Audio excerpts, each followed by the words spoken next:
Nah, jadi untuk teman-teman, saya sebagai suami mohon maaf beberapa hari ini agak kurang memantau media sosial istri saya gitu kan. Jujur saya nggak pernah ngajar-ngajar istri saya seperti itu.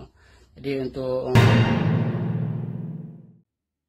Saudaraku, belakangan viral di media sosial seorang wanita bernama Juwita yang tidak memberikan rasa empatinya terkait dengan kasus Melda Safitri yang diceraikan oleh sang suami menjelang pelantikan P3K tahun 2025 yang berlangsung pada bulan Agustus lalu. Dan saat ini Juwita diketahui sudah memberikan permintaan maaf melalui sebuah video dan didampingi oleh sang suami. Bahkan dalam video tersebut, sang suami terlihat tampak kesal atas perlakuan sang istri dan meminta maaf bahwa belakangan ini dirinya tidak memantau media sosial sang istri. Berikut informasi selengkapnya untuk Anda. Untuk Kak Safitri, saya mohon maaf atas video yang telah saya bikin kemarin yang menyindir kakak, yang mungkin melukai hati kakak. Untuk netizen juga saya mohon maaf sedalam-dalamnya atas kegaduhan yang telah saya buat kemarin. Saudaraku, Juwita, perempuan yang tidak berempati pada penderitaan Melda Safitri, seorang IRT asal Aceh diceraikan suami jelang dilantik P3K, akhirnya meminta maaf. Tampak di video itu, Juwita didampingi suaminya yang tampak kesal atas kelakuan istrinya.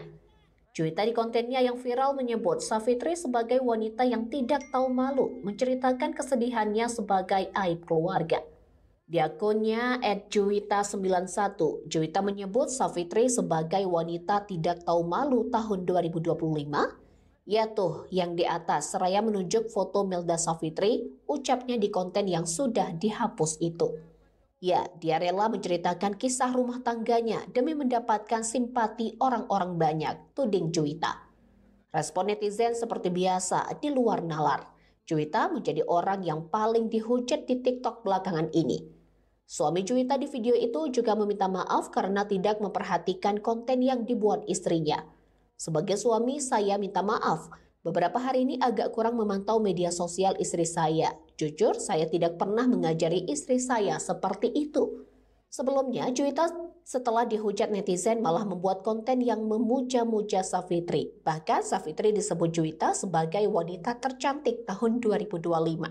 Juwita memang cukup sukses dengan menghujat Safitri. Followersnya tambah naik, namun dirinya juga tidak lepas dari serangan netizen. teman-teman, video yang viral kemarin istri saya ternyata, ini saya baru pulang kerja ini. Ini dia nih. Dek. Adek yang upload video kemarin tuh. Ya. Ini dia nih teman-teman. Nggak boleh kayak gitu dek ya. Adek itu perempuan, Kak Melda Safitri itu perempuan juga. Beberapa hari ini banyak nih teman-teman yang ngetek di akun abang, ternyata benar adek. Nggak boleh kayak gitu lagi ya. Sekarang adek itu harus minta maaf sama Kak Melda, minta maaf sama netizen. Ini dia nih. Ini teman-teman. Minta maaf dulu.